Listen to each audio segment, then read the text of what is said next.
Welcome to Module 3. In Module 3, we'll cover hypothesis testing, significance, and selecting appropriate tests, finishing out the modules on the foundations of inferential statistics. So for hypothesis testing, what we want to do in creating hypotheses is turn our research question into a testable statement so that we can say, is that statement true or false, essentially. Hypothesis testing is designed to detect significance. And what we mean by significance, I'll talk a bit more about. But we want to detect differences or associations or statistics that did not occur by random chance. In other words, we're trying to determine if the statistic we got, whether that's an association or a mean or what have you, is one that we would expect based on the normal distribution. So going back to the second module, when we talked about probability and the theoretical sampling distribution and the normal curve, we can make certain predictions about what we think we would see if we got a number based on random chance. And so in hypothesis testing, we're trying to determine if the statistic we got is one that we would expect based on chance. And so there are 4 steps to hypothesis testing that I'll talk about. Your books obviously talk about more steps. The Huck chapters talk about extending those steps quite a bit, and we'll talk a bit more about that in this module's lecture as well. In the first step, which should always be the first step, we'll talk a bit more about situations in which it might not be. We want to state the hypotheses. Your books distinguish between null and alternative or research hypotheses. In the null hypothesis, we're stating that the difference, the association, the statistic, whatever we're looking at, is caused by random chance, is something that we would expect based on random distributions. And so we can state this: there will be no difference between men and women on the number of sexual partners reported. There will be no association between anxiety and sexual risk behavior. Whatever the difference or the association typically that is what we're looking at, whatever that is, the null hypothesis states that there won't be that association or that difference. And you can state that in a variety of ways. Your book states it using the statistical terms that are often used, the symbols that are often used to denote population parameters. You can state it in that way. You can state it in plain language. Both get across the same idea. In the alternative or the research hypothesis, what we're saying is that the difference, the association, whatever statistic we're looking at, is real, is essentially the truth in the world or the population. And so this can be directional or non-directional. A non-directional hypothesis would look something like this: there will be a difference between men and women in the number of sexual partners reported. A directional hypothesis would hypothesize the nature of that difference. So for example, men will report significantly more sexual partners than women. In the second step to hypothesis testing, we'll set the criteria for a decision level of significance, or our alpha level. And typically we talk about p is less than 0.05. Your books do a nice job of giving a sense of why we do that, and we'll talk a bit more about that in a moment. The third step is to compute this test statistic or run the analysis. And the fourth step is to make a decision to reject or accept the null hypothesis. And obviously we can break this out in a much more detailed way.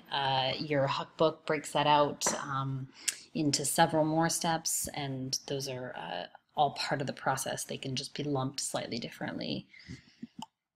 And so a quick note on stating the hypothesis at the beginning of your project. Some of you may remember from undergrad or may have heard of harking, and we'll talk a little bit about data mining as well. Harking is hypothesis after the results are known. So it's H-A-R-K, hypothesis after the results are known. And so what some people do is they collect a whole bunch of data and then they just start mining through it. They dig through it. I have a colleague who used to say that he could beat the data until they talked. And so we generally frown upon this, particularly for students who are starting out and need to get a good sense of the way that this process should work. It is really problematic for us in a variety of ways, and your Huck book talks about this. If we look through the data, find an association or a difference, and then go back and say, oh yeah, I totally thought that was how that was going to work out. And so typically we want to lay out our hypotheses, both our null and alternative hypotheses, ahead of when we actually look at the data. And typically we'll lay these out ahead of when we even collect the data to some degree, because we obviously have a research question and some sense of our hypotheses in many cases before we even design the study or collect the data. For a lot of us who do secondary data analyses or do data analyses of large data sets, we obviously didn't think of every research question and hypothesis before we headed into that. So there's always some degree of back and forth between your hypotheses, your research questions, your analyses. And I think I've mentioned this before, data analysis I think of as a very iterative process. And we'll see a little bit more how that looks as we move forward in the brief report project and as we move forward to talk about each of the analyses that we'll be conducting over the course of the semester. So let's talk about significance. This is a big word and one that people struggle with a bit. Significance is the probability of obtaining a sample statistic given that the value stated in the null hypothesis is true. So that's a lot of words. Let's break that down a little bit more. The significance varies between 0 and 1 and is always positive. So this is this p-value that we talked about, and I hinted at this in Module 2. And so p-value of less than 0.05 means that we have less than 5% chance of being wrong, essentially, or of saying that there is a significant difference or association when there really isn't one in the population. We could also use 0.10, 0.01, 0.001. Your books do a nice job of talking about when these might be appropriate. Some statistical analyses, just as a side note, have multiple p-values in their output. We'll talk as we go through each of those analyses and learn how to identify which ones are relevant to your research questions and what the others mean. So let's break statistical significance down a bit more. So what does p is less than 0.05 mean? And there's a variety of ways in which you could say this. So it could mean there is less than a 5% probability that your results are due to chance. There is more than a 95% probability that the effect you found in your sample actually exists in the population. And your Huck book talks a little bit about warning against phrasing this way, but we often do phrase in this way. One of the things that I would like to say about this is that I would like you to eliminate the word prove from your research vocabulary. So a lot of people will say, I ran this analysis proving that men have more partners than women. So as your books talk about, we never can say with 100% certainty that something is true in the population based on the data that we collected in our sample. And so we're never going to prove anything in research. And this may be frustrating to some of you and may feel like a letdown to some of you, but we're never going to prove anything beyond a reasonable doubt. So when we're talking about statistical significance, because the significance is the degree of risk you're willing to take that you will reject a null hypothesis when it's actually true, there are two types of errors that we can make. The first is a type 1 error, wherein we reject the null hypothesis when it's actually true. So we say that our alternative hypothesis is true, and that the null hypothesis is not true when actually the null hypothesis is true. And alpha level is the largest probability of committing a type 1 error that we're going to allow. So when we're saying p is less than 0.05, we're saying a 5% chance that we've rejected the null hypothesis when it's actually true.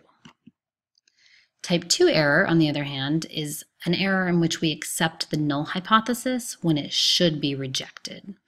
And we'll talk a bit more about statistical power, but power describes how well a statistical test can detect and reject a null hypothesis when it is false. And I'll say this in a slightly different way in just a few moments. And the type 2 error is not just the opposite of the type 1 error. Type 2 error is also sensitive to sample size, and this will make more sense, I believe, in just a moment. One thing that I will say, and I think your books do a nice job of discussing, is just because something is statistically significant doesn't mean it's important. Similarly, just because something is not statistically significant doesn't mean it's not important. And so when we're working with large samples, even small differences may turn out to be statistically significant. So your book reviews the effects that we sometimes see in very large sample sizes. This value of the test statistic is always related to our n, or our sample size. And the larger the n, the greater the value of that test statistic, and the more likely it will be declared statistically significant. There's a nice reading that I posted on Campus Cruiser about clinical significance. There's actually another one that I'll post as well for those of you who are just dying to read more about this. And the other resource that I will post that may be useful to you in thinking about the difference between significance versus importance and how to use language to describe these distinctions is another one of Jane Miller's slideshows. That I'll post on Campus Cruiser for you to look through that I think might be helpful in thinking through these issues. So that brings us to the effect size, which I've mentioned a couple times in the last couple of slides. We typically report the effect size only when we reject the null hypothesis. There are some cases in which we would report the effect size even when we don't have a statistically significant finding. That would depend on what exactly it is we're looking at, why we think that might be clinically or practically important to report in some way. The effect size is measured by determining how far the scores have shifted in the population, how big the difference is, what percent of variance in one variable is explained by another variable, how big our effect is. A lot of people use Cohen's d, although there are other ways in which we can look at it, sort of raw scores or things like that. And there are some effect size conventions. Some people will say, let's say you get an effect size of 0.4. So some people will say that's a medium effect size, but these may also depend on your field, the specific variables at hand. You may want to look at the raw effect sizes and see is a difference in scores of 0.3, even if it is statistically significant, a really meaningful difference. And so we can look at that effect size to make some decisions about practical or clinical significance. I'll talk a bit more about this in just a second, but as effect size increases, our power increases, and as sample size increases, our power also increases. So the fundamental equation of data analysis when we're thinking about significance and effect size and sample size is that significance depends on the effect size and the sample size. And obviously this equation is entirely for demonstration purposes. This is not the exact equation that we use to calculate significance, but this will give you a sense of how these things depend on one another. So our significance, again, our p-value, the probability that our results are due to chance. Our effect size is the strength of the relationship between two variables, and the sample size is the number of subjects that we have, or number of participants in our sample. And so, again, for illustration purposes only, let's say our significance is 100, our sample size is 25, and our effect size is 4. These numbers obviously don't even make any sense in terms of what we actually think about for significance and sample size. But they do give you a sense of how this equation works. So, for example, we see here, we have a significance of 100, and if we have a sample size of 25 and an effect size of 4, that would give us that significance of 100. If we have a sample size of 20, but our effect size is larger, that gives us that same significance. So as effect size increases, we need fewer subjects to reach the same level of statistical significance. Similarly, we see here that as sample size increases, we need a smaller effect to reach the same level of statistical significance. And what this means is that we should do power analyses before we conduct any research at all. Your Huck book talks about this as being a step prior to collecting data. Statistical power refers to the likelihood of detecting a significant difference association when there is actually a difference association in the population. So some people call this sensitivity of our analyses. Are they sensitive enough to detect a difference in the world when there actually is that difference? And so when we specify an effect size, your book talks about choosing an effect size that we will accept as the minimum effect size, or that we will think is the minimum that we might get. And one of the ways in which we do that is looking at the literature. So have there been other research studies similar to my study that have looked at the associations between these variables? Can I collect all of those and create just a simple average of those effect sizes and use that average to say, this is what I think I might be looking at in terms of the effect size that I might get. Or maybe you want to collect all of those effect sizes that you find in the literature and choose the smallest one. That's a more conservative approach in some ways. You may also want to think about the practical implications. So what is the smallest difference between the groups that would actually be meaningful for me? And you also want to specify the level of power. So as your book notes, most people select 0.8 or 0.9. We have to balance that with sample size constraints. The higher the power that we select, the larger a sample that we'll actually need. So we may be willing to sacrifice a little bit of power in order to collect a smaller sample, which may actually be more feasible for us in terms of actually conducting the research. So hopefully that all makes sense to you in terms of what significance means and what we're actually talking about when we're saying we have a statistically significant finding, and the ways in which we need to think about that a little bit more to understand whether that statistically significant finding has clinical or practical significance out in the world. So I will briefly talk about how we choose appropriate statistical analyses. And I think the first thing that's important to realize is there can be multiple ways to answer a research question. The main thing that we should do as we're thinking about choosing appropriate tests is go back to our research question. And so we want to think about if variables need to be recoded and examined in a variety of ways. For example, one of the things that I've done when I've looked at audit scores, audit scale measures alcohol use disorders. And so in the audit there, you can get a continuous score ranging from 0 up to, I believe it's 25. And then there's also different cutoff points. Different researchers have identified different cutoff points. So some say anybody who scores an 8 or above, they're starting to have some issues with alcohol. Other people say that you should do it differently according to gender, or that the score should be 5 or above. And so if I have a question about, for example, gender differences in alcohol use disorders, am I going to look at alcohol use disorders as a dichotomous variable, as a dichotomous outcome, looking at those who reach a threshold that I have specified and those who do not? Or do I want to look at audit scores continuously? And so you always want to think about how you want to look at your variables, if you want to recode them in any way, if you want to look at them differently in different permutations in any way, and then how that will influence what test you use. So again, this is coming back to this type of variable that's important to understand. And you also have different assumptions of statistical tests. We talked about the assumption of normality. Different tests have different distributions and different assumptions around those distributions and around those statistical tests. As we go through each of the tests through the course of the semester, we'll talk about what those assumptions are, what variable types they are appropriate for, and what they tell us and how to interpret them.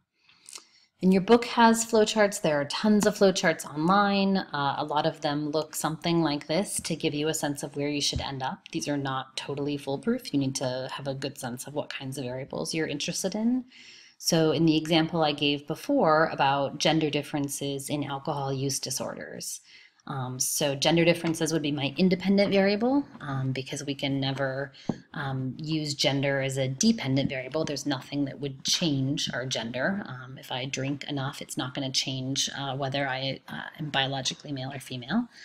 And so gender would be my independent variable, and audit would be my dependent variable. So if I'm going to look at audit continuously as a score between 0 and 25, then I would go this direction into the continuous dependent variables. And then I would look at whether my independent variables are categorical or continuous. And if I'm using gender, that's a categorical variable. And so I would want to do comparisons of means. So this would be an independent t-test. Your book breaks this out a little bit further to be able to ask you how many groups you have and distinguish between t-tests, for example, and ANOVAs. Using that same example, if I wanted to look at audit scores as categorical variables, as those who are below an 8 and 8 or above, that would actually be a categorical variable, and I would go this direction. And so then my independent variable is still gender, still categorical variable, and so then I would come over here and use one of these analyses. So that gives you a sense of how to use those flowcharts. So hopefully between this and the text, you have a better sense of how we conduct hypothesis testing and what statistical significance means. So before we end this lecture, I want to talk a little bit about the Module 3 assignment, developing your research questions and your hypotheses. As a reminder, I would urge you to keep your research questions simple so that you can actually answer your question using one of the analytic tests we cover in 851 in this class. You don't want to propose a research question that would involve, for example, multi-level modeling, hierarchical growth modeling, something like that. We aren't going to learn that, and so we won't be able to use that to answer your question. I would like you to state your null and alternative hypotheses stated in the appropriate statistical language. I'm fine if you state those using the statistical symbols that your book talks about. I'm fine if you just do those in plain English, whichever you feel like is easiest for you to understand, but they should be stated correctly. You'll want to use some literature to provide a rationale for your research questions. So I want to know that your research question comes from the literature to some degree, that it wasn't just plucked out of the air. You'll turn in this assignment via the Assignments tab. Hopefully you'll see that, but if you have any trouble with that, let me know. And just as a quick review, you guys learned a lot about research questions and developing research questions in 850, but as a quick review, these should be well-worded questions.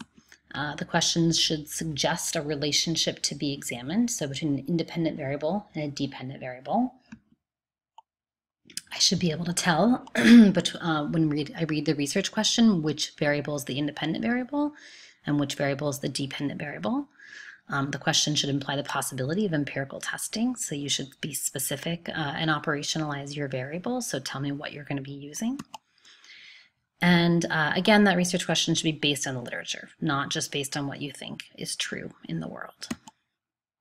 So that concludes the lecture portion for Module 3. If you have questions or thoughts, post those under the general discussion forum. If you have specific questions about assignments, about the research question assignment, please post that in the appropriate place. And I'll see you for Module 4.